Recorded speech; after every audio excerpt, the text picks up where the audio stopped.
How's it hanging, YouTube? It's Peter here, your Ginger Geordie Geek. Welcome back to the channel. We've got a bit of a different show for you this week. We've got a new one that we're trying out, which is what you've been buying or collecting, basically, where we're going to go through a whole host of things, whether it's comics, books, action figures, games, toys, whatever it may be, and just talk a little bit about what we've been picking up recently. So, can't do it alone. So I'm joined today by a stellar cast, and we'll start off with my good friend, James T. Keegan. Hello. Oh, I like that, James. That was new. What was that? That was very good. Yeah. How are you, James? Are you well? I'm good, man. Yeah. How are you?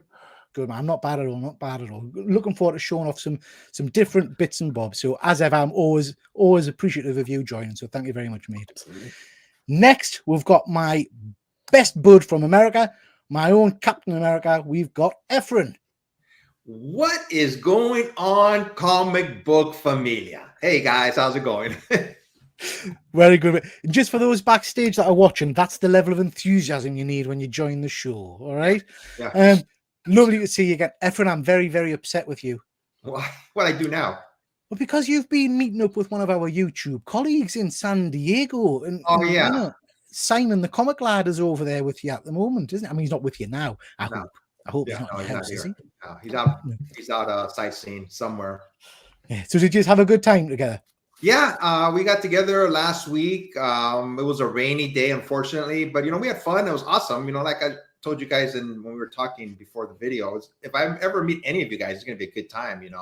Unexpected. And I took him to a couple of comic book stores. We went to go eat and just hung out and chatted, for about 5 hours. It was fun time. Good stuff. Good stuff. Typically, brings the UK rain with him, isn't it? Yeah, it was raining. Yeah, absolutely. Absolutely. It was raining bad.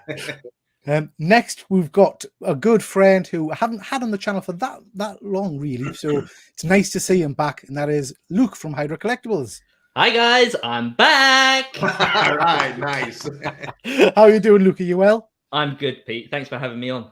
No, it's absolute pleasure. Obviously, we had you on at the Christmas show, and it's nice to see you back on here, and we'll have you back on future shows, I'm sure. So nice to see you back. Now, we've got some YouTube royalty going on here. Someone that I've been watching their channel for a long, long time. Absolutely in awe of the quality of his videos. So really do recommend you go and check it out. And that is Chris from Off My Shelves. How are you doing, Chris? Hello. I'm very intimidated by the level of enthusiasm. And every time a new person came on, I was like, I can't do it. It's just going to come across as disingenuous. So I'm going to just slowly ease myself in. Ease yourself in. Thank you for having me. Thank you for the kind words. No problem at all. So for those of you that don't know Chris, his channel is Off My Shelves, and it's an absolutely amazing channel. I'll let you talk about it in a second, Chris, but I've been a fan for a long time. Watched a lot of your videos because of the detail you go into with your I'm not going to say reviews, with your overviews of the books you look at. So just tell the guys who might not be familiar with your channel what you do. Well, as Peter said, I'm YouTube royalty now. So, I tend to spend most of my days wallowing in wealth from the advertising revenue generated. But no, I genuinely during lockdown, I decided to just take books off my shelf and talk about them, and that's what I do basically. So I'll take a book off my shelf and talk about it and go into the story. Pretty much, I'm quite proud of the fact that most of the time I don't do any type of spoilers at all, really, I don't think. Yeah. And then we talk a bit about the build of the book, whether it's paperback or hardback or whatever, and talk a bit about binding, page quality, that type of thing. And yeah, that's basically it. So if you like graphic novels and comics and all that type of thing, then it's probably a video there for you, I'm sure. Yeah. Fantastic. And one of the things that I know you've done a lot of, and I've saw a post from it today about it, is you do your own binding, don't you? Oh, sorry, organize your own binding of collected editions. Yeah. I dabbled in it for a while now. I've kind of tinkered with it, but it's one of those things that I'm always scared of doing as well, because when you print something out, it never quite comes out exactly as you think it's going to be, and particularly when you create something and it's like putting a picture together and putting a piece of art together or putting something together. You're always a bit paranoid about how it's going to go, and particularly when you have such specific dimensions of a book that you've got to bind and stuff like that, it's quite intimidating. But yeah, I'm gonna try and do more binding this year, just because the books that I have binded, the kind of handful that I have, they stand separate to the rest of the collection, Yeah. because they don't have an intrinsic value that they've got to them. You know, you haven't increased their value, but they've got an extra layer of kind of personality or personal, you know, ownership. And so when I look at them, I think, oh, that's like, I tell my daughters, you can't sell those. Everything else is fine. Yeah. So you've got to keep them and pass them on. And so, yeah, I like how it kind of personalizes the book. And so you get a unique book that no one else in the world has got, really. I love that. I was going to say, I guess it's something you've created, really, isn't it? So it's that kind of ownership and that.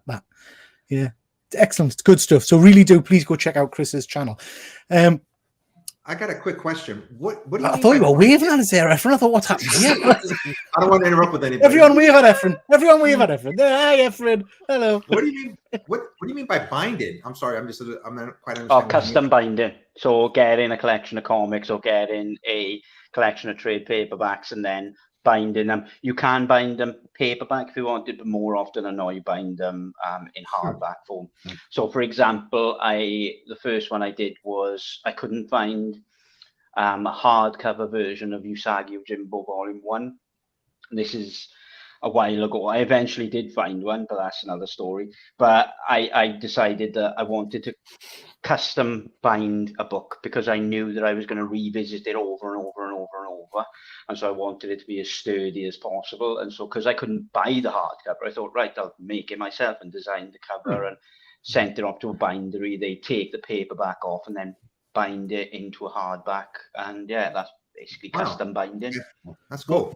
What you could do, Efren, is crack open that AF-15 of yours and bind that to some other nice comics. Do you know what I mean? That would be good. Okay. That'd be nice. Send it to me and I'll do it for you. Okay. Thanks, Luke. Yeah, I would never do it with anything of like immense value. Like if you've got like individual comics that will skyrocket in value, keep them as individual comics and bind the trade paperbacks or something. Yeah. Okay, guys. So before we get on with the show, I just want to quickly address the chat. We've got quite a few people here tonight, so thank you very much. We've got, as ever, we're good friend StreamYard. Nice to see you. We've got PSN Green Hulkster. Thank you very much for joining us. We've got Phil from Phil's Nerdyverse. He'll be popping in and out, I think. We've got Connie. Nice to see you, Connie. Ian Carter, thank you very much for joining in. We've got good old Wayne. Thank you for joining, bud. We've got Pete, GP Venom. Nice to see you, mate. We have got This Week in Metropolis. Thank you very much for joining, guys. Please do check out their show tomorrow night. And we've got Andy from Perpetual Comics. See, I got it right that time. Thank you very much for joining, Andy. We've also got, there's lots tonight. We've got Sonic. Nice to see you, Martin. Thank you very much for joining. We've got Jack. Thank you very much for joining, Jack. Phil again. And we've got our favorite attention-seeking geek, who can't be with us tonight, unfortunately, but thank you very much for joining. Ben, if I was on, the first thing I'd do is give Chris stick about that Snuggie. Yeah. There's a purpose that I'm wearing this. Is because I was watching This Week in Metropolis last week, and they, was it James or Matt? I think it was James, wasn't it? Or it might have been Matt, I can't remember now. They were wearing theirs, and I thought, this is me like showing a step up from the snuddy, my daughters call them. I think they made that up. No, they are called snuddies. So there we go. I mean, I'm going to be honest, Chris. You managed to turn that around, so it sounded like quite a cool story. But let's not forget the last show I was on with you. You had a granddad blanket on your knees because you were cold. Yes. Yeah. You know, well, this is kind of I'm fine with this type of thing. I don't care. I'm cold and I'm working class. Leave me alone. Ben is making he's making reference to the fact that there's been a couple of times where we are about to start a show and I'm wearing a snuddy. Yes. I was basically told to take it off. So don't bow to the peer pressure, man. I was told I look like a teddy bear. So yeah. What's wrong with that? Exactly, nothing wrong with that. Before we start, Chris, I just wanted to mention you did say that you're on daddy duties today, so you might have to disappear. So yes, no so problem if you do, just go when you have to. And the guys are just saying, love the support. Okay, guys. So What we're going to do tonight is talk a little bit about some of the things that we've either recently picked up, bought, or perhaps got for Christmas. We're also going to throw a few giveaways in there. So I'm going to be giving away a couple of sets of comic books. And we'll show you how we'll do that in a minute. But first things first, we'll go to the... Oh, what's it done in my head? That looks quite disturbing, doesn't it? So we'll start off with a giveaway, I think, just to get it kind of off and running. And I'm going to do this now, and then we're going to do one at the very end of the show as the last thing we do. So if you want to be in with a chance of winning, take part now and stay till the very end. To show the guys at home what we're going to be doing, I'm going to test you guys first. All right. So this is a dead straightforward game. We played it a while ago. Ben, the attention seeking geek, loved it, and he's begged us to bring it back. So we'll continue on. So for those of you that haven't played, it's dead simple. It's Marvel Comics. Say what you see. I'll show you an example. So all you've got to do is say what you see. Crossbones. Crossbones, straight in there, James. So crossbones. He's get the idea. He's like if this is a game, I'm on fire. The crossbones. What's the next one? Next one. It was we had a tiebreaker last time with me and Efren, so I'm rearing to get back. You ready for it? Okay. So guys, I'm going to give you 5 of these. First one to shout out, okay? And then we'll go on to the competition for those watching at home. So are you ready for your first one? Yep. Yeah. Here we go. Infinity Gauntlet. Oh, I'm not sure who that was. James, I think. I'm afraid, Chris. There you go. Infinity Gauntlet, of course. Next.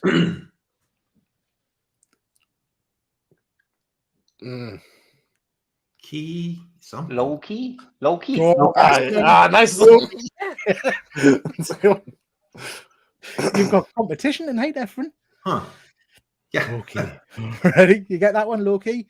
Luke, are you awake? You with me? I'm here. He's emailing his answers in. It's all right. Right. Next one. Here we go. I'm sure this was on Shane's quiz. I'm sure that one was. It was Detective Comics. I'm not sure Shane's use these as well, yeah. Detective Comics or... No, what was it now? Sense. Oh, that's going to drive me mental. Descent. Give you a clue. This isn't a character. This is a power or a skill. Wow. Oh, is it one of the decoy things? No, it's... Oh, this is struggling. Guy at the front, at the top, sorry, is a Nick Fury is one of them. Spy. Shield? No. See what you see. Come on, guys. Spy descent. Oh, James is there. Spy descent. Yeah. Oh, man. Damn it. Okay, right. Well done, Phil. Worth keeping that one in mind for the end of the show, ladies and gentlemen. So, next one for you guys. I like this one. Rocket Raccoon. Yes. Well done, Luke. Chris, what were you doing there? Were you kind of trying to... I was trying to work it out. in my head, I was going, row, first aid. What's that? Yeah. Wombat. Row, kiss, racket. Okay, that's good. Last one for you guys. This is a hard one. Winter Storm? No. Winter Rain? Winter Tear? No. Snowstorm? No. You're just shouting words now, Efren. I know. last time I was on fire, so I go. Winter Soldier? No. What's the snowflake doing? What do we say when a snowflake starts to melt? Melting. Snowdrip. Done. Snowdrop. Flake tree. Flake. So anyway, I've really enjoyed coming on the show today. Thank you for having me. It's Thor. How's that for? That's stupid, Peter. That's so stupid. That's like... What is it? Thor. Because it's melting. Thawing. Thaw.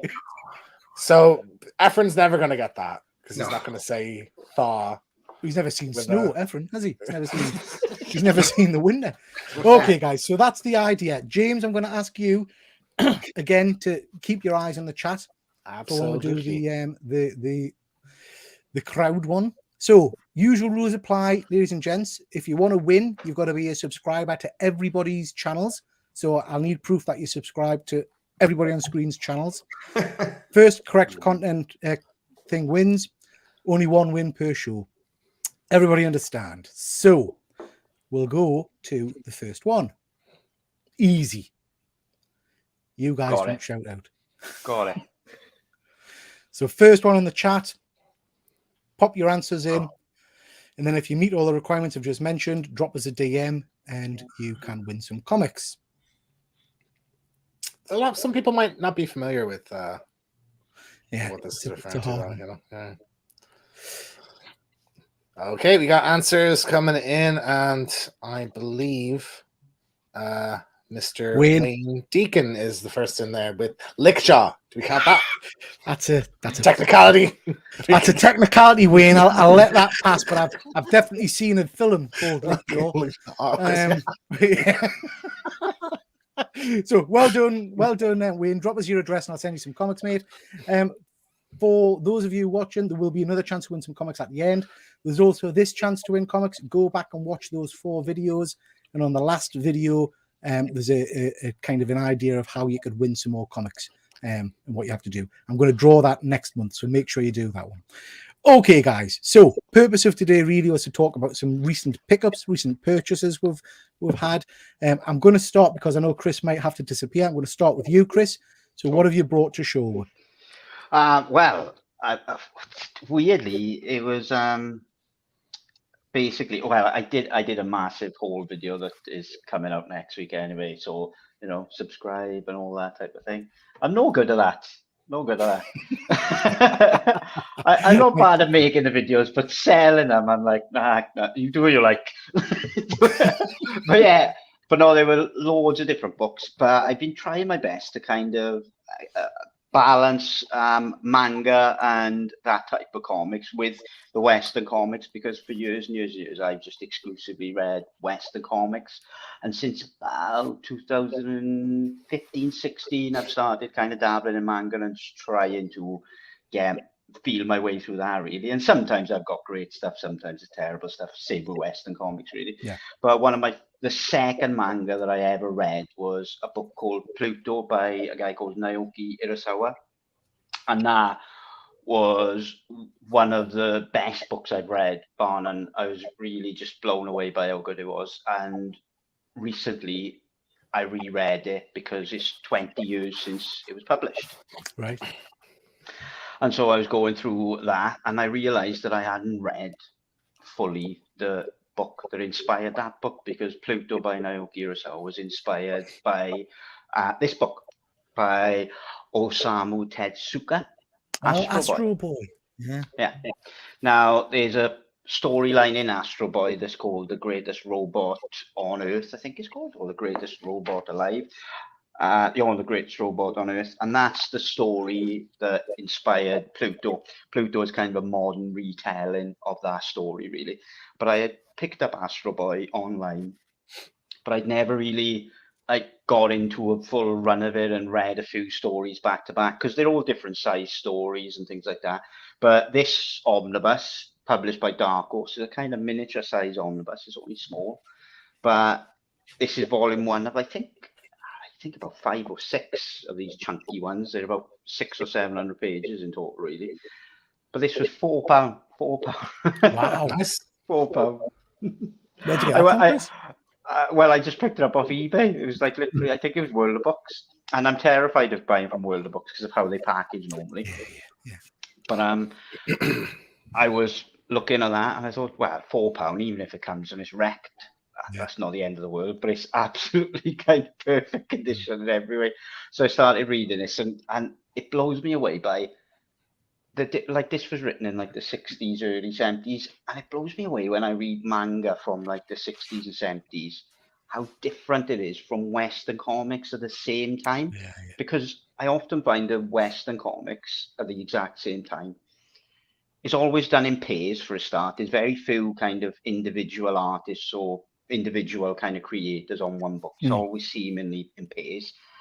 And they always seem to be fighting one another. Like Stan Lee and Jack Kirby is a perfect example. Stan Lee never seemed to allow, at least in my opinion, he never seemed to allow Jack Kirby room for the picture to tell the story. He had to add a massive amount of text just because that's what he wrote and that's what it's there. And as time has gone on, they've let the art kind of do the work more than anything. But this is like so strong right out of the bat. I mean, the world that he creates about this kind of, I mean, it's a kid's book, but it's so philosophical in its approach to AI and artificial intelligence. And I mean, the origin of Astro Boy itself is really dark. I mean, the guy loses his son in a car crash, and then he can't bear the loss, so he creates this advanced robot to replace his son.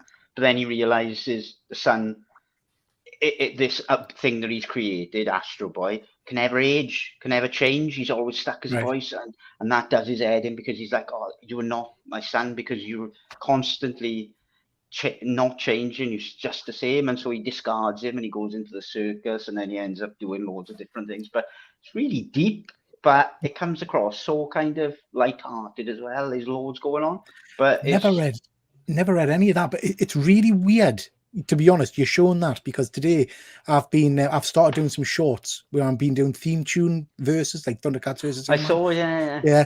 And I was looking at cartoons I could use, and Astro Boy came up. And I have to say, the cartoon looked very odd. It looked very strange. It is. Yeah. It's really kind of, because they took his art. When you take Tetsuka's art and put it in a cartoon form, I mean, like when you put it in a cartoon form, it can not come across too well, really. Like, but I mean, the storytelling is so strong, and the storyline that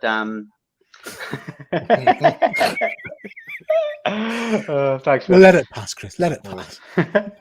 But the storyline that inspired Pluto is really, really good. Yeah, it's like a robot Pinocchio. Very, very similar.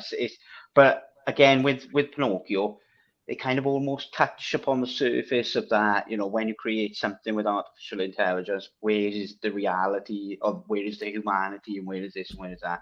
This really goes in deep and creates a really full, fleshed out world that is brilliant. And if you can get it for cheap, £4 bargain. I mean, you can't argue the price you pay for it. Looks incredible. Any of you guys familiar with Astro Boy? I've seen the movie, the kind of 3D animated one. And Jack in the comments has just mentioned the movie there. I don't think I've seen that one. I think that's a recent one, yeah. Right. What about you, Luke? Are you familiar with Astro Boy? So he's a character that I know of. Like I've always seen him referenced, and I've seen people talk about him, but I've never read anything or watched anything about him. Yeah, I have to say, me neither. How about you, Efren? What Luke just said, I've seen him throughout the years, pictures of him, Astro Boy, but I've never read it, never knew what it was about. It sounds so interesting, though. Yeah, it really is. It genuinely is. I mean, the first couple of pages, Tetsuka outlines how this world is kind of like, it started off using robots for labor, and then the robots advanced, and so they started making laws for robots, and then the robots started going to school. Sounds with children. really advanced for its time. I know, it really is. That's why I think, like, Naoki Urasawa, when he was inspired by it, and I think it like really changed how a lot of people approached manga and approached this kind of futuristic view of Japan and the world with AI and robots and stuff like that. Great pick, Chris. Great pick. I will have a look at that one. And Jack, you've got me all in here now. Nicolas Cage plays the father in Astro Boy. Yes, I think so. Yeah. We were just talking about Nicolas Cage on Ben's show last night, the Geeky Gasbag show. So yeah, I will definitely check that one out. Thank you very much, Chris. That was great. Luke, we'll move over to you, mate. What have you brought to show? So as some of you guys may or may not know, I am a huge Spider-Man fan. And I've actually got a near complete run of the Amazing Spider-Man comic books. I've got from issue 2 all the way through to present day. So it's some 900 to 1,000 books. Obviously, I still need to get issue number 1, and obviously I would still really like to get an AF-15, but those are quite far out of reach. However, there was one other book that I wanted that isn't necessarily part of the collection, but is still a nice add-on, and that is Journey into Mystery, number 73. Nice. That's a great one. I was only looking at that book the other day. It's almost a reverse Spider-Man. This is like what would have happened to the radioactive spider. And so it's just a fun story, written by Stan Lee, drawn by, I believe it's Jack Kirby. And yeah, just a really great Golden Age book. And I was really happy to find one of these dirt cheap on eBay over the Christmas period, just a little bit before Christmas. And I don't know if money was tight for people or anything else, but I had no competition. I literally put in my bid and won it for the starting price. What's the date on it again, Luke? Sorry? I have no idea how far back the date is. 1952. It's way before. It's pre-Spider-Man, obviously. Yeah. It's the first like radioactive spider. So a lot of people make reference to this being a prototype. Yeah. I don't like that sort of wording. It's not a prototype because it's a completely different type of character. This is a spider, not a man. Do you know what I mean? It's not really prototype, but it is a radioactive spider story written by the same person who did write Spider-Man. So to me, it makes look at that cover. Just hold the cover. I mean, that's that's proper artwork, isn't it? That's exactly. And also, not bad. Little bit of damage. What would you say, Peter? An all with flaw? It's an all. Definitely a nice link there, Luke. Well done. Yeah. Unfortunately, if you don't like prototype, this is in the Spider-Man Museum because Simon was recently there, and there's a copy of that, and it's like labeled as like a is it? Even Key Collector have it labeled as being prototype to Spider-Man, but then they've got like a prototype Hulk, which I think might be a little bit closer to what the Hulk was. And so, various like tree monsters like before Groot and stuff like that. There's a lot of So I guess what we're seeing here, Luke, really is that your copy there is the first Spider-Man, and the one that Ephraim's got, not much cop really, is it? But I'll do a trade. I'll do a trade there. Do a swap. Yeah. I don't mind, But again, I mean, it's not an expensive book. It's very much apparent that the cultural significance of our superheroes compared to like monster stories and stuff like that, the age of this book, the condition of this book means nothing. The price is so different to what you would pay for another book of its time being a superhero book. Absolutely stunning. I love the artwork. That's a nice one, Luke. Well done, mate. Good one. Ephraim, what have you got to show with? My first one, this is purely a nostalgia pick that I got a couple of months ago. I'm always, when it comes to team ups, like when comic book characters get together, I love all the time. And this one, I was at a comic book store, and I just had to buy it. It's Marvel Secret Wars by Alec Ross cover. It's the first Secret Wars, and I read this when it first came out, and it's always been a favorite of mine. When I seen this cover, I'm going, oh, I'm going to buy this. This was purely a nostalgia pick for me. So that's the reason I got this one. Everybody knows about Marvel Secret Wars, I'm a huge Alex Ross fan. Spider-Man. That cover is just phenomenal. I mean, the original cover is amazing, but Alex Ross's version is stunning. Now, I know I've spoken a lot about Alex Ross, but I think, Chris, am I right in thinking you're not a massive fan of that kind of artwork? I think he does amazing cover work and stuff like that, but I struggle to fully be on board when he does, the sequential art within inside the books, because I've talked to Phil about this a few times, because I think that sometimes when he does action scenes in particular, because of the style of art, it hasn't got that same kinetic energy, like it hasn't got that same flow to it. And I only ever really noticed it massively when I was reading Kingdom Come, and I love Kingdom Come. It's one of my favorite books, really, and I love Mark Waid and I love Alex Ross. But the action scenes in that are the only part of the book that I feel are lacking for the rest of the book. They just don't feel as intense and as fast as some other artists kind of seem to capture, really. Yeah. What do you guys think of the overall Secret Wars arc? Because I mean, that's going back a few years now, isn't it? I can't remember what the date is on Secret Wars, so it must be early 80s. 84, wasn't it? Or yeah. was it?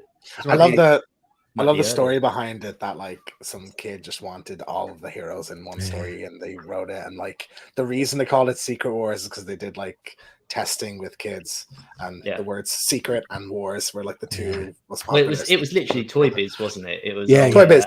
Toy Biz wanted to do a toy line on it. You know, wanted to create a toy line. Did you have any of the figures? Yeah, still got them. Yeah, so bad. I mean, I've got a lot of. Sorry, but you carry on. No, go on. I was going to say my first kind of exposure was the animated Spider-Man show. When I saw that in the 90s, that was the first time I experienced the story, and Madam Web took him to basically fight on this foreign planet. It was amazing. I really loved it. I remember that run on the Spider-Man cartoon. It was very good. That Spider-Man cartoon done a lot of Is he gone? Just left. Just exited the building. I feel like the MCU and both the Spider-Verse films in general owe that cartoon a lot. I don't know what happened. Did we upset you there, Chris? Did you? I don't even know what happened. I just know what happened. I mean, it was going so well. It was. Yeah. I've got huge. I mean, we've talked before about the power of nostalgia and things like that, and when you sometimes go back. And Phil's made a comment there about Kingdom Come. I gave Phil a hard time for not gushing over Kingdom Come, but the truth is, I've got a Kingdom Come's in a place in my mind from when I read it, and I dare say if I went back and read it repeatedly now, it might not stand up as well. And Secret Wars is the same for me. It's very much linked with the first memories of picking up UK version comic books, the A4 size, buying them at the newsagents and flicking through them and for the first time. So I instinctively love Secret Wars because of that memory, not necessarily because it's a great story. One might say that you were making sense of pence, right? Oh, Jesus, Luke, man. These are all shows that Luke does, by the way, that he's thrown out there. All right? Have you guys got I definitely get what you mean.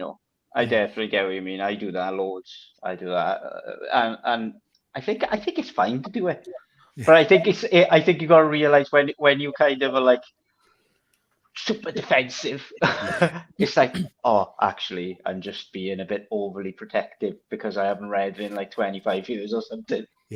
But Kingdom Come, I think if you revisit it now, I reckon the only thing you'd probably be shocked by is that heavy dose of biblical kind of narrative running through it. That's the only thing that when I read it a good few times now, and when I keep coming back to it, that's the only bit that I really struggle with Kingdom Come is revisiting those long kind of biblical Armageddon type narratives and monologues. It holds up. It holds up pretty well. Secret Wars. That's not so sure. Yeah, not so sure. James, have you read Kingdom Come? Nope. It's kind of a one that I think you've got. Have you not either, Efren? No, I told you this before. I never read Kingdom Come. Wow. I'm familiar with like the version of Superman and the kind of rough outline of it. Yeah. It's worth picking up and reading. It is a good story. James, what have you brought to show? Well, Luke sort of put me to shame because I was planning on being the kind of pre-Marvel like Atlas Comics guy on this show. But I was recently in an antique shop, and I saw a couple of kind of back when Marvel was like an anthology sci-fi horror series, and I picked up a couple of books. But there's Mystic number 40. So this is from 1955. Very it's like a guy with like an invisible car. I love all of these books.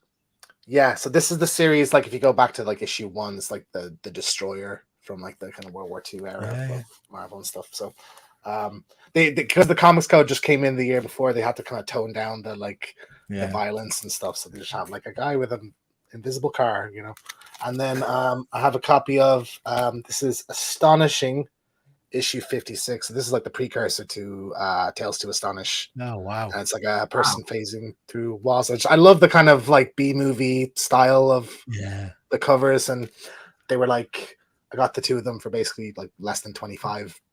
So I was like, I mean, for something from that's sat there for 70 something years, I think it's quite a good deal. And I don't know. They're That's banjacks, literally but my new collection now is those sort of books.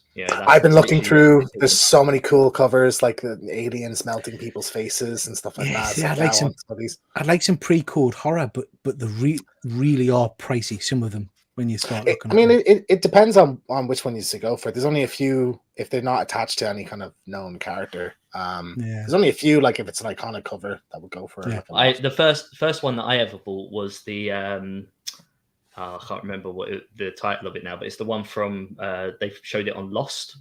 But all the CGC label actually says this comic was shown in the TV show Lost. Oh, really? It's an old golden age book. I was just very lucky that one of my friends over in the States, after he came on my show to talk about comics, he told me that he had one, and we were able to come to an agreement where I managed to get it from him.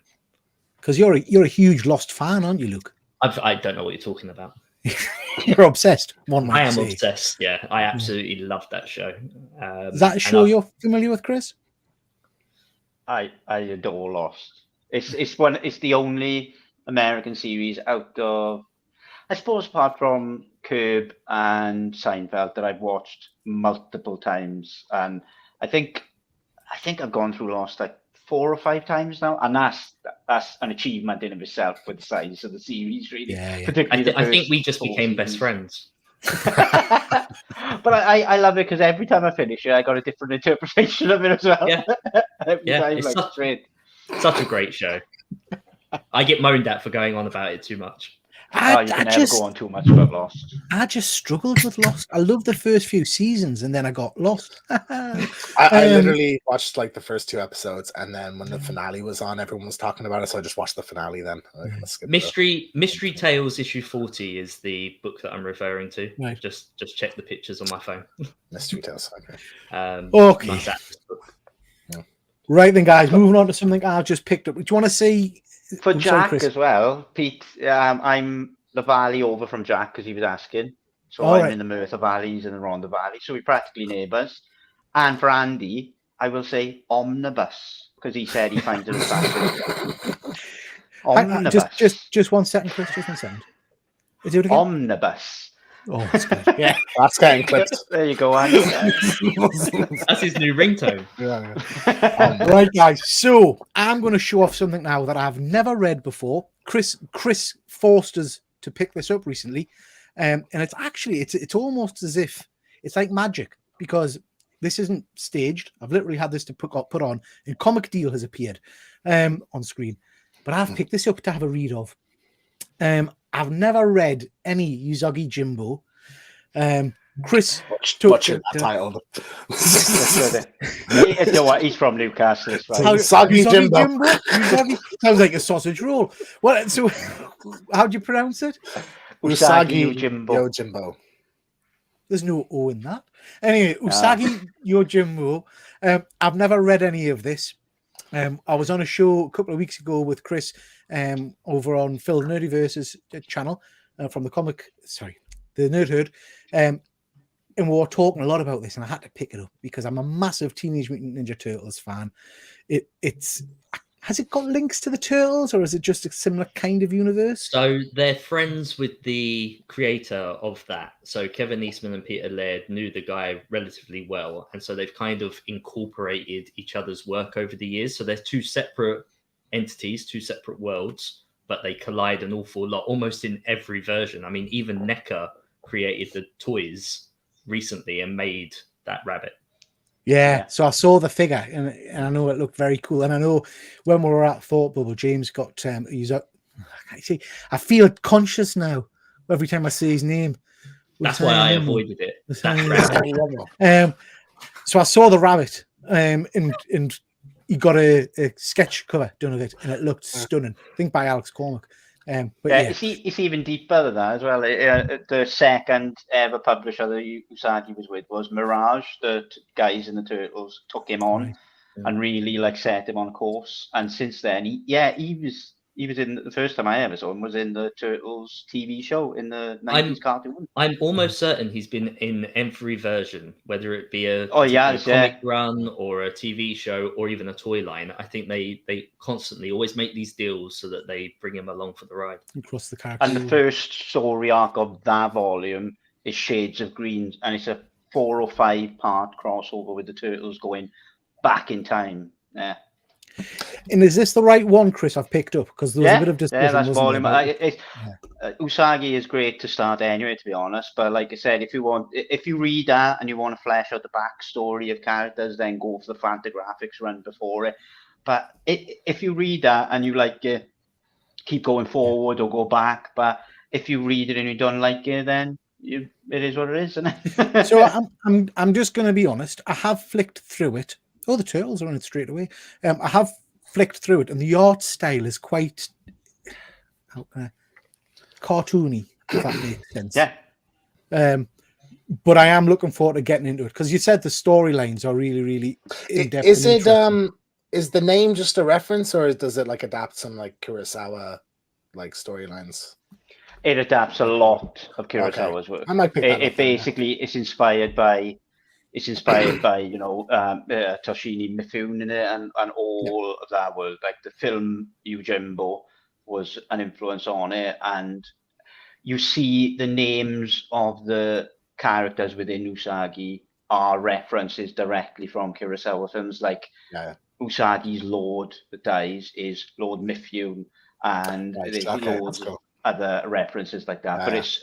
Usagi translates as rabbit, and Yojimbo is bodyguards or rabbit bodyguard. His real name is Miyamoto Usagi, again, which is a reference from Kurosawa films. But yeah, all of that is a massive influence. I love this. Kurosawa Is interesting films. From James. He's saying that he thinks that the Stan Sakai, I can't do names. Stan Sakai, might have written and illustrated every issue. Yeah, he did. I mean, that's massive. That's a massive undertaking, isn't it? I think it's I think it's the longest running, comic book with this published by the same guy and drawn by the same guy, right throughout since cool 84 stuff till now. So I am looking forward to getting into that, and I'll let you know what I think because it does look interesting. We'll move on to you in a second, Chris. I'm just going to show one more thing. Show a figure. So do you want to say a vintage figure or a new figure? Vintage, yeah. Vintage. Okay, I've picked this up recently. This is a Generation 1. Anybody know what character this is? I know that a leopard jumps out of his chest. No. Looks like Green Goblin. Is that not that one? Scorponok. So what happened at? Imagine going into a shop going, have you got any Scorponoks left? I can't see the Scorponoks. It's in the pharmaceutical aisle for pile treatment. Yeah, if you want to just So yeah, I've wanted one of these for a while. I've not had a Scorponok before. It's a Generation 1 figure. This is a headmaster. So his noggin comes off and that turns into a little man.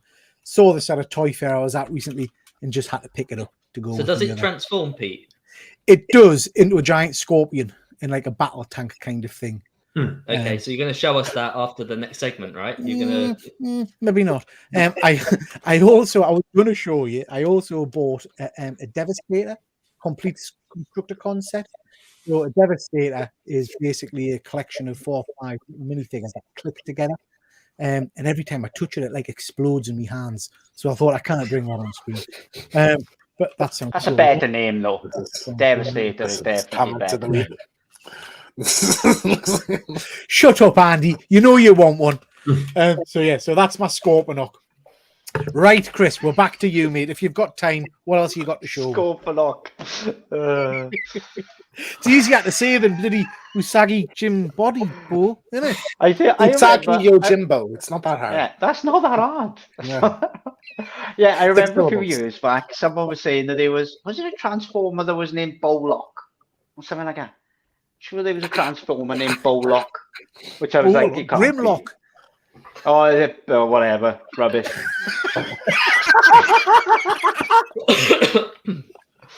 So the big omnibus Venom by Donny Cates and Ryan Stegman. Yeah.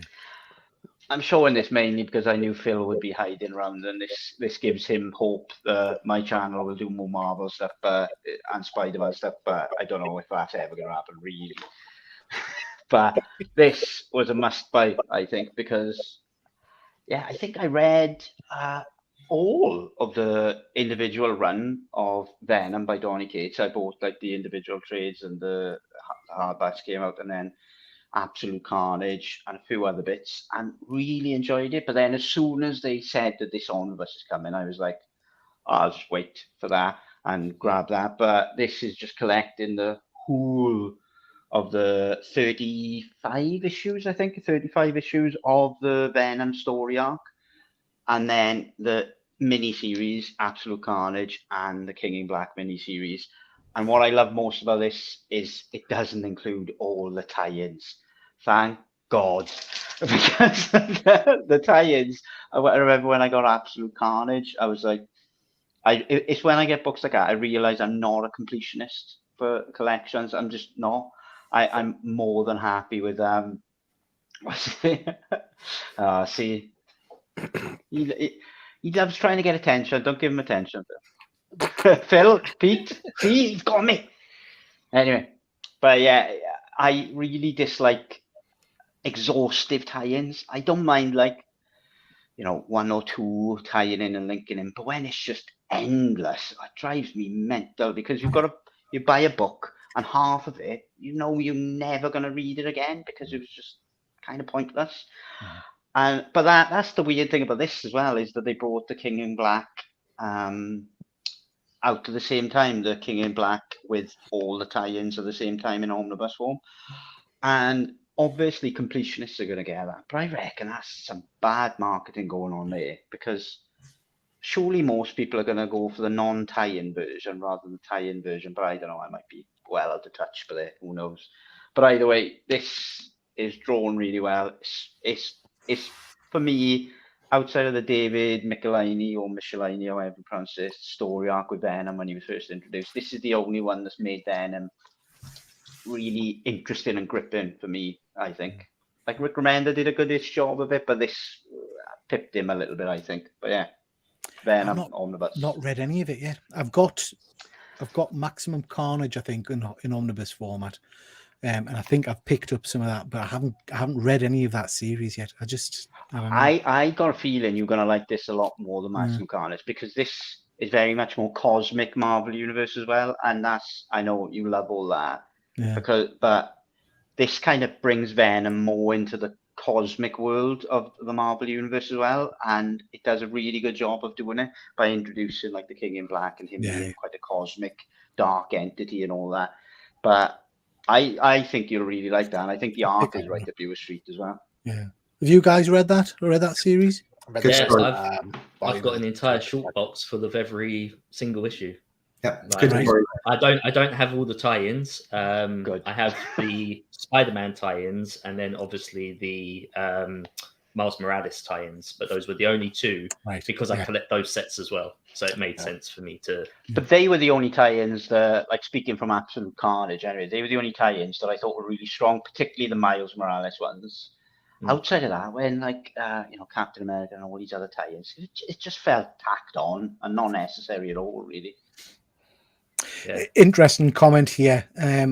If you're thinking that you enjoy the Cates run, I'm going to read his Hulk run. Don't. We were talking about that last night on the Attention Seeking Geeks show, because you're right, it's absolute trash, his Hulk run. Not good at all. But you piqued me interest with that one, Chris. I think I am going to have to pick that up, and I think you can get that omnibus for a reasonable price, can't you? It's not that bad. At the moment, yeah. Certainly. I think you can get it for between 50 and 60, maybe a little bit more than 60 in some places. For an omnibus, it's a great deal. Yeah. It's not too bad. Peter, not to drift too far off topic, but are you reading the Donny Cates Thor run? So I've bought the two omnibuses. I've got War of Realms and omnibus. Or it might be the Jason Aaron run. I can't remember. I haven't. No, I'm well behind on all that, but I am picking it up. I'm going to pick it up and read it, because I've heard that it's read the first like 30 issues, and then I've stopped reading, but they keep coming through the post, so I'm still collecting them. Yeah. No, I will. I'll pick them because it's supposed to be a superb series, so I will get that. But I'm well behind on me. I would imagine, much like you guys, I've got shelves and shelves of books and omnibuses that I've just not opened yet because it's finding the time to sit and read them. So I must catch up on them. Chris and Luke, read the Daredevil tie-in to King in Black. I don't know if you have. It's really good. Let's Okay. look at that It's one. my recommendation. Yeah. You've No, spoken about this on a few occasions, recommend Efren. it, then you know it's good.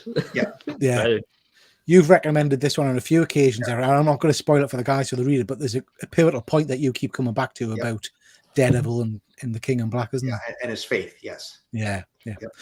Okie dokie. Luke, what have you got to show, mate?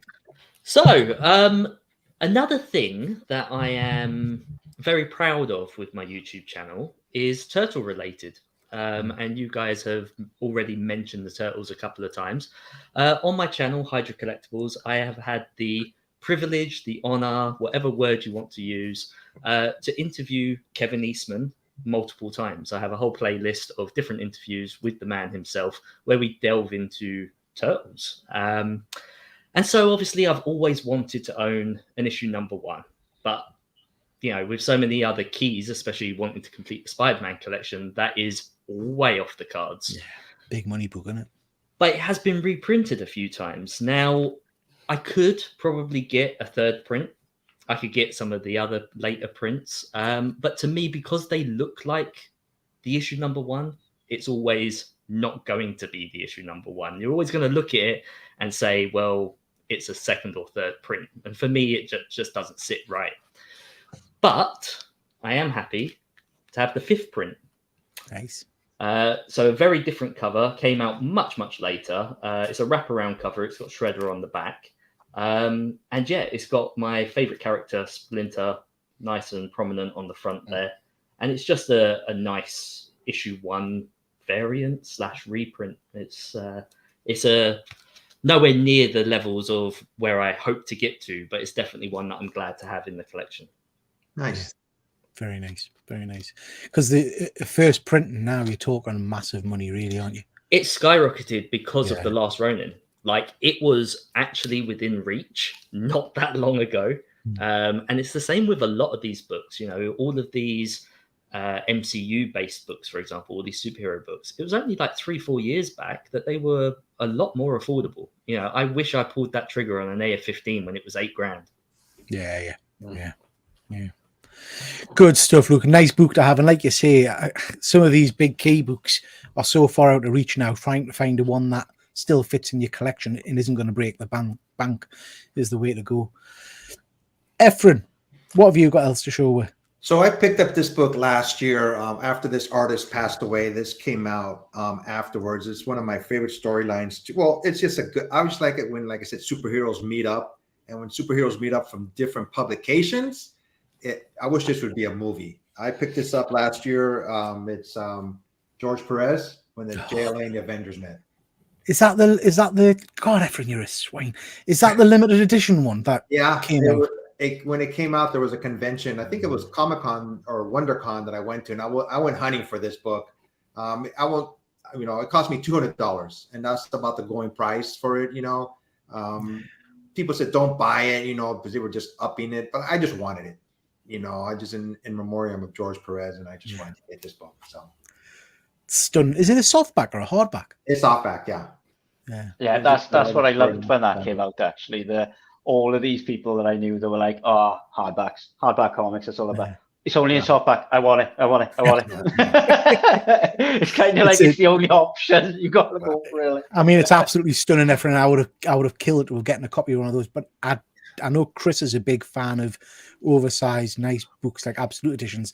I've got the it's not called an Absolute Edition, is it? It's the Marvel version. I've got the slipcase version of that, the big hardback one. You showed it to me before, yes. Yeah. I don't know. Have you got that one, Chris? No. But I know which one you mean. I have got the absolutely ridiculously stunning Wonder Woman by George Perez, Gods and Mortals Absolute. That is such a beautiful book, man. And was solicited not long before he died, and then came out just after he died, and it's such a fitting tribute because the book quality and the reproduction is crazy good on that. It's really what makes us a fans of some of these people, artists. It's if you ever met him, he was such a nice person. Yeah. You would talk to him. You were like his lost long friend. He would take time and talk to you, and that made me. Have you signed your waistcoat? I think I have it signed by him. Yeah. So yeah. Oh, you see my waistcoat? Okay. Yeah. Everybody has. Everybody has. You're the talk of Wales. Yeah. Yeah. Yeah. Next time I come on your show, Peter, I'll bring it out. Yeah. I'll bring it out of the moss. Probably have full of moss by now, but I'll grab it. But it's seriously, Efren, that's an amazing book to have. I had to have it. Yeah. It is a piece of history, isn't it? I can't remember what the print run was, but it was very limited, wasn't it? That's why. Yeah, it was... I mean, it wasn't a big. I don't know if it says here print run or anything. I just remember at the time there being a bit of a frenzy for people trying to order it and not being able to get a hold of it and things. Yeah, there was a lot. All these vendors were selling it at a comic book convention. I walked around. I asked for a price. I bargained with them. I went down a little bit, and they said, "Okay." It cost me about $200. Not bad at all. Well worth Good it. piece of history. Very nice book. James, what have you got to show? So, a very good friend of mine really spoiled me this year for Christmas and got me something I wasn't expecting, but it was very nice of them. I got a Hot Toys Miles Morales. Nice. I've been looking for a Miles for a long time. So this is from the video game, and it's the like Bodega cat suit one. So you have the backpack with the little cat. I use this one a lot in the game because the cat actually like helps you out with super moves and stuff. But it comes with so many accessories, it's like webbing and everything. A couple different backpacks, like headphones and a little like Christmas present with the Daily Bugle wrapping paper and stuff. Stunning. And because of the hoodie, the like upper half is a lot more like articulated than you would get with you're not afraid of damaging like the rubber on it because of that. But I just have them in this little like in a casual walking stance. But yeah, stunning piece. Absolutely love it. And yeah, well, really special present I got, I think. So yeah, very nice. Very nice. That's lovely. Hot Toys. Luke, have you dipped your toe in yet? No. No. And by Hot Toys, I'm assuming that you mean like all 1/6 scale figures. Yeah. No, not really. I've been very tempted by quite a few. The closest that I've got, of course, is the Mondo Battle Cat that will be coming in the post, but it's not really a figure, is it? It's like having a pet. Very expensive pet. Yeah. Are you the kind of He-Man for that, or that's just your Battle Cat collection? So I have a Battle Cat collection. Video being on my they're showing these off.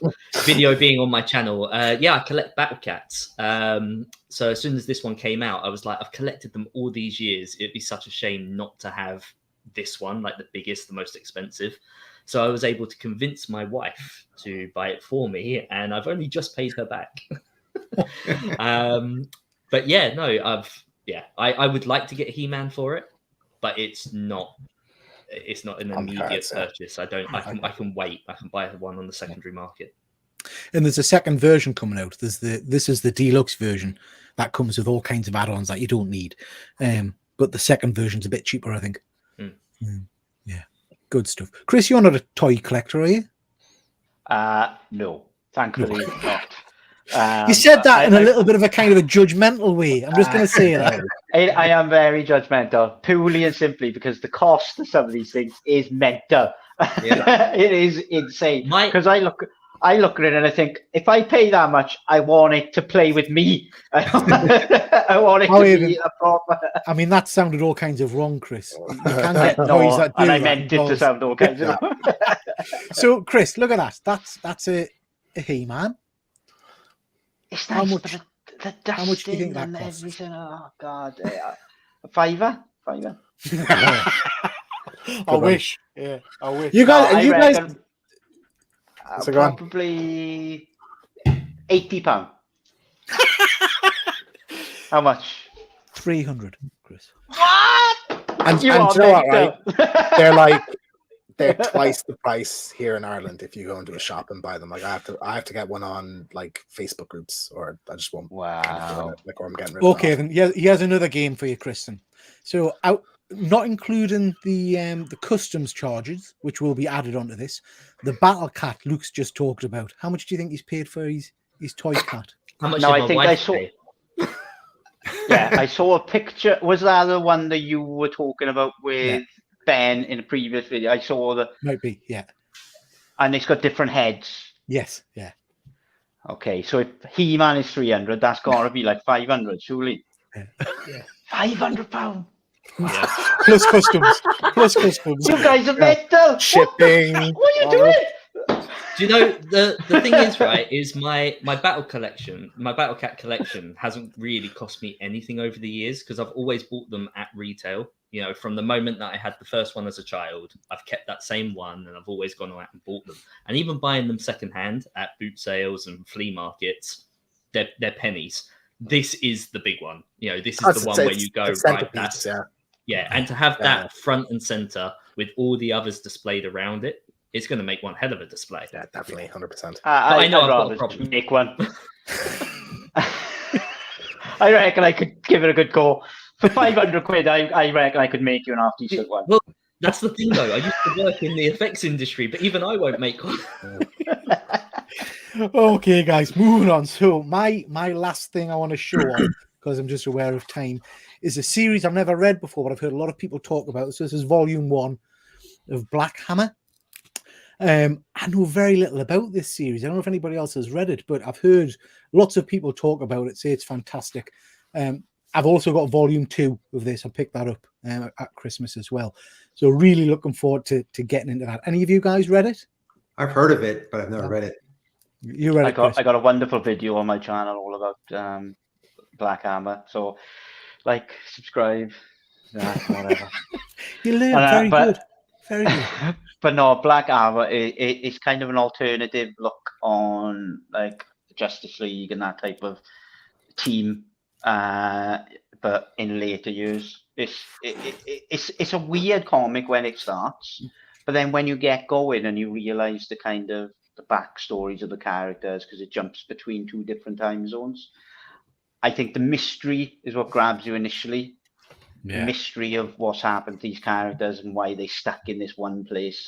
And once that mystery gets solved, you realize you don't really care that much because you invested in the characters. And I love books like that. But certainly volume 1 and 2 are a bit self-contained. There's loads of spin-offs, but you don't really need anything more. Looking forward to getting into it. Should be good fun. Guys, what I'm going to do now is I've got a few more things to show, and I think some of you guys have. We're just going to rapidly go around and just quickly show them, and then we'll start winding things up. So a few books that I've picked up. I'm saying picked up. These were Christmas presents. So volume 2 of Gideon Falls. Read volume 1 when the hardback first came out. I was totally unaware of this series, and I absolutely loved volume 1. First few pages, I wasn't sure because the art style didn't really blow me away, but I really got into the story. And it's just weird enough and confusing enough to keep us interested. So I'm looking forward to finding out how it kind of all ties up. So that's a good one. Looking forward to reading that. Picked up this Criminal by Ed Brubaker. Been reading his what's the one? Kill or Be Killed. So I read Kill or Be Killed. And I've read Chris will have to help us out here. It's a series of kind of crime noir books he's got out at the moment, and they've all been individual ones. Reckless.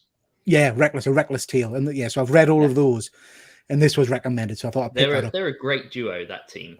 Yeah, they've knocked out some great stuff, and you see them at all the conventions. Well, Sean Phillips was at Thought Bubble this year and signed a few comics for us, so yeah, really looking forward to getting stuck into that. He's great. He supports his local comic shop loads with exclusive Does he? prints and signed editions. Yeah, really good guy. He seemed very nice at Thought Bubble. He was really pleasant and chat. Well, I bought a lovely print from him. I bought some prints from his shop. His shop, the prints and the original artwork. Whereabouts is his shop? Cheap. Yeah, he's got an online big cartel, big cartel shop, and honestly, it's really good. We'll have to check that out. The next two, I've got another one as well, which I didn't bring through, but these were kind of recommended by the Killer Comic Show. This is Batman White Knight. I've got Return of White Knight or something, I think it is. And I've picked up the Harley Quinn one as well. I'm sure the guys on the Killer Comic Show were telling us this is a great Batman story. I hope I've picked up the right volumes. I think I have. But looking forward to getting into them when I can. Chris, have you got anything else you wanted to show? A snuddy. Very nice. It's very nice. Move on. Yeah. It's a good snuddy. I like it. Luke, anything else? Yeah, so sticking with DC and in fact Batman, I don't read a lot of DC. In fact, my knowledge of the DC universe is quite slim, but I do know a few things. That being said, somebody put me on to a story by Tom King, and this was a number of years back, and I picked up this story, and it was a jokes and riddles, I think it was, and it's where the Joker versus the Riddler and everything else. And there was a character in there called Kite Man. Oh yeah, and I completely fell in love with this character. All right, so this character of Kite Man, I'm not going to ruin the story that Tom King has created. A lot of people don't like Tom King, but as someone who hasn't really experienced anything else, I thought this story was really captivating, really good. So I'd recommend it to anyone that wants to read it. But I absolutely fell in love with this character of Kite Man, who literally just appears, saying his name and saying, "Kite Man, hell yeah." Have you watched the Harley Quinn cartoon? I've seen clips of it since. Right? Fantastic in that. So I immediately went online to get this guy's first appearance. And so a nice, golden age style book. So this is his first appearance in the first story, a complete joke of a character. Like he's in this one book and then he doesn't make another appearance for 20 odd years. All right. This guy was just put in purely for laughs and a complete joke of a character. Tom King changed that. He gave him an epic backstory, really heartfelt past, backstory, like I say. And I just fell in love with the character. I really hope to see more from him, and I'm glad that I've got his nice appearance. book. I like that a lot. There's a great scene in, I don't know if you guys have read any of the Deceased storylines. Yeah. It's not in the main title. It's in one of the follow-ons. I've read it in graphic novel format. I can't remember which one it is. But there's a great scene where Robin, he's Batman at that point, and it's Superboy are in the invisible jet flying into Gotham to fight the dead.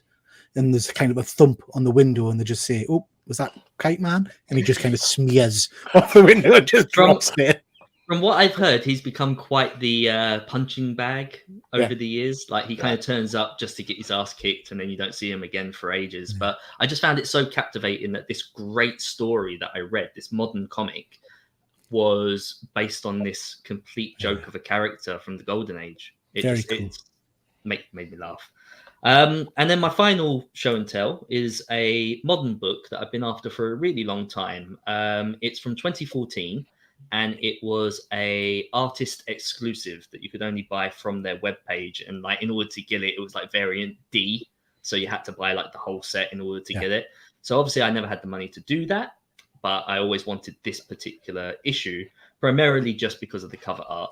And it's the J. Scott Campbell, Gwen Stacy. Oh, nice. Great one. Yeah.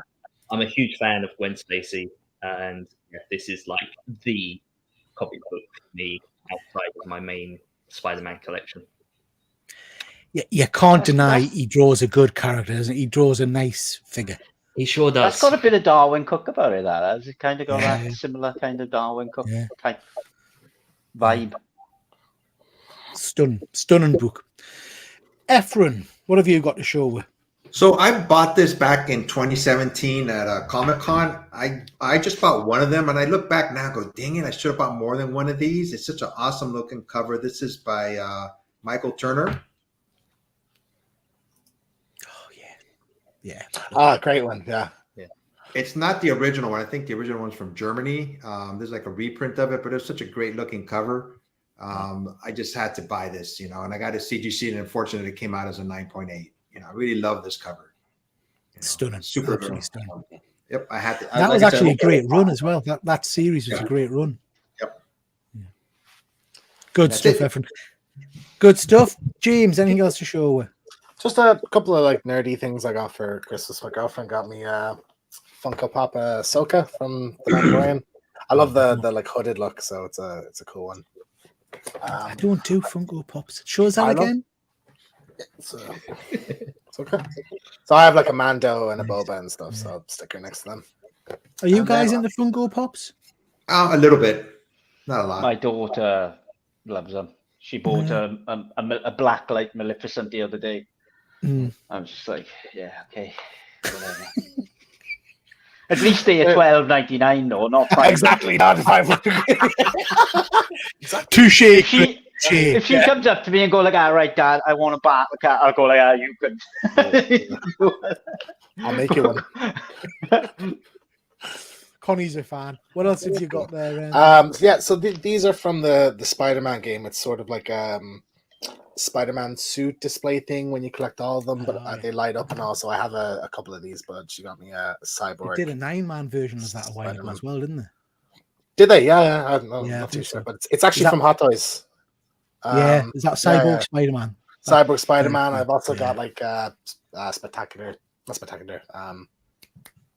Ben Reilly Spider-Man and the advanced suit and stuff like that. So that's all the nerdy stuff. And then just on a little fun note, I got a Lush bouncing Santa, which is watermelon flavored, and it's like a little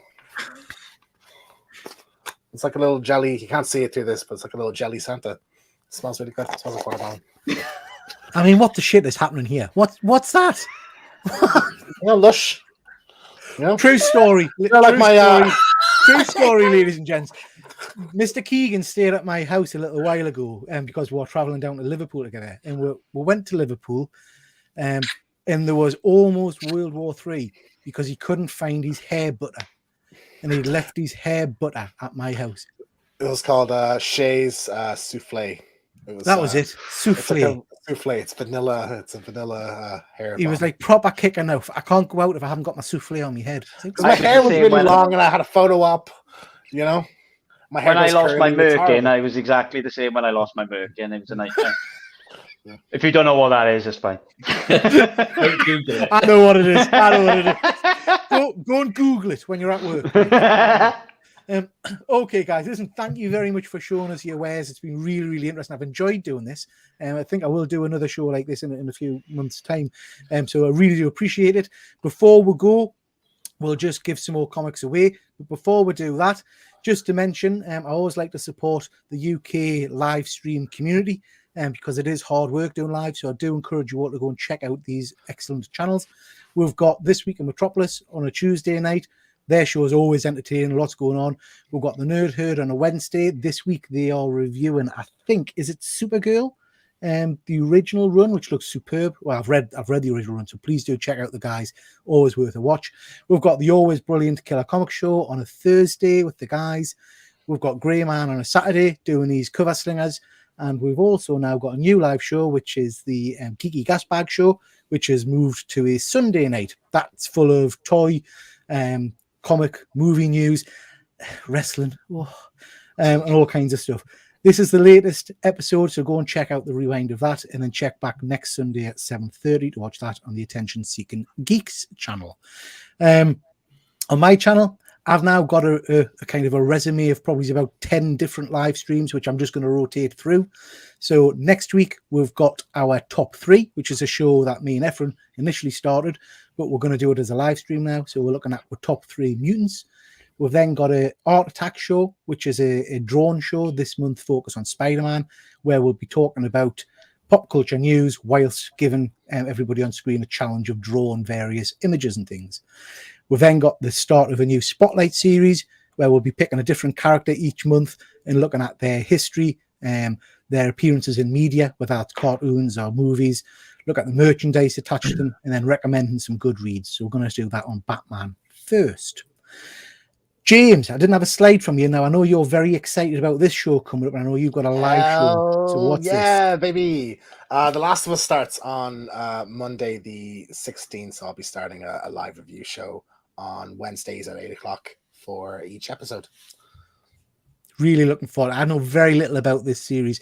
Is this something you guys are excited about? Are you aware of The Last of Us? I'm very excited for it. I mean, just the sheer volume that they've taken this to is immense. This looks great.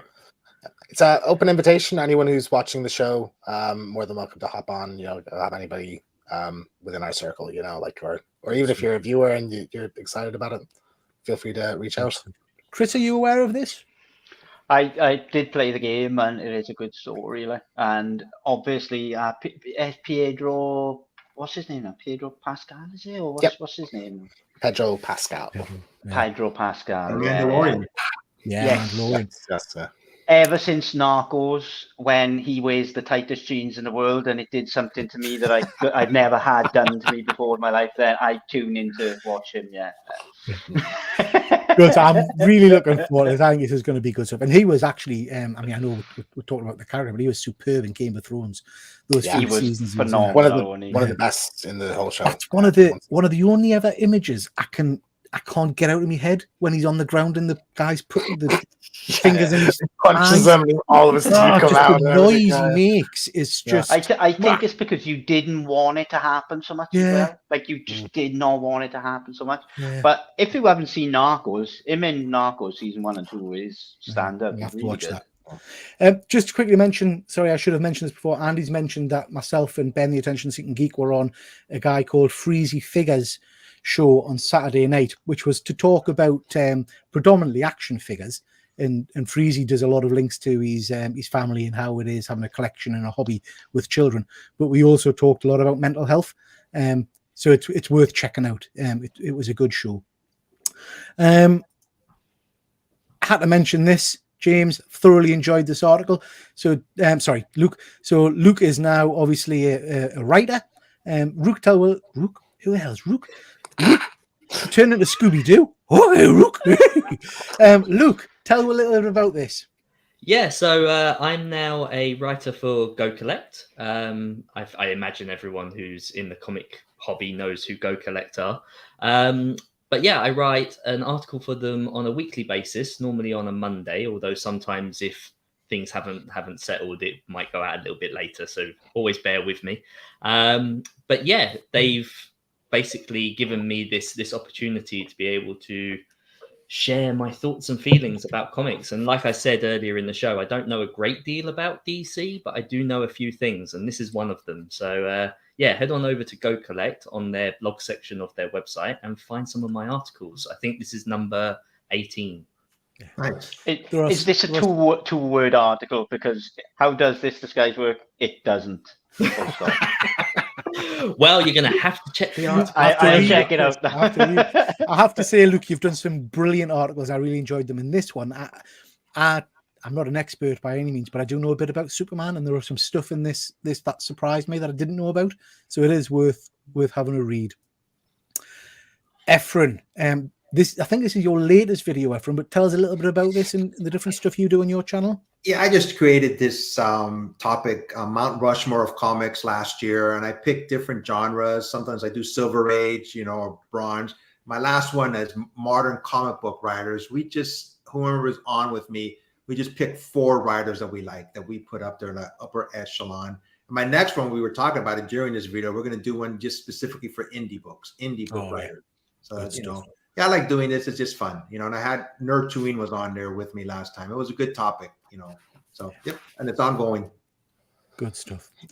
And then last but not least, Chris, this is your latest video, I think. I've only just put that out. Fair play. You must have been screen grabbing that quite quickly before we started. So tell me a little bit about this. Yeah. Joe Sacco is a journalist, author, non-fiction writer, that type of thing. And I looked at 1 or 2 of his books on the channel in the past, and this one was really, really interesting because I knew so little about the Canadian Northwest and the Aboriginal people there and their plight and their story. And this book kind of follows Joe Sacco and his journey through that community. So it looks upon, how education affected people, how social alienation kind of affected them, how fracking affects the communities up here. And it's just basically detailing the past, present and future of the Canadian Northwest natives really. It's a really amazing book, to be fair, but it was one of those books that it really educated me and interested me, but upset me as well. It's a very real kind of take, and I think you take away from it just how effective kind of colonialization of countries and areas can be for hundreds of years after. And yeah, like what the English did to the Welsh. Moving on. So please do check that out. I guess one of the things I would say about you and your channel, Chris, because I've picked up, as you know, a few books that you've featured on your channel. You do quite often go for the kind of not necessarily the superhero kind of areas, but you look at some of the kind of like real stories and historical stories, which I love because I do like stuff that's based in truth and fact. So I know I've picked up on your recommendation, the Alan Turing one. Yeah, the Imitation Game. It's just one of those things I think I mentioned to you when we were talking with Phil. It's like when there's a real non-fiction story, that's more astounding than the actual, made up version. It blows me away even more and kind of grips me even more. And so I love it when I find like stories that you couldn't even fictionally write, they're so out there and so extreme and so different. And it's amazing, that stuff like that, I think. Good stuff. So I would really recommend everybody checks out everybody's channels because there's some fantastic content out there. So please do go and check the channels out and give them a like and a subscribe. Okay, for those in the chat, last chance to win some comic books. So you know how this works now. Say what you see. I'll put an image up on screen. First person to answer correctly in the chat will get some comics sent their way. James, can you keep an eye, please? Aye, again, just a reminder, you've got to be subscribed to everybody on screen's channels and send us a PM to get your comics if you win. So here we go. Link to the first one that we did a little while ago. I forgot it already. I got that one, man. I got that one as well. I nearly said it accidentally. I got that one. We should be flooding with answers now. I see one. Give it a sec. I think we have a winner. Yeah, with Ian Carter, Spider-Woman. Excellent. Did Ian win before? No, it wasn't Ian that won before, was it? That was I'll tell you now. Professionals. Wayne Deacon. It was Wayne. Yeah. Good stuff, Ian. Well done, Ian. Drop us a line, mate, with your details, and I'll send some books your way. Well done, everybody. Thank you very much for taking part. Okay, so again, just to finally thank everybody for taking part tonight. Good discussion. Really enjoyed it. I'll look forward to having you all back on in the future. And if you want to take part in any of the other shows that I do, please do just let us know. And thank you to everybody that was in the chat. We had the chat buzzing tonight. Really do appreciate you all watching and taking part. And we'll catch you all next time. So with that, we'll say bye-bye. Bye, everybody.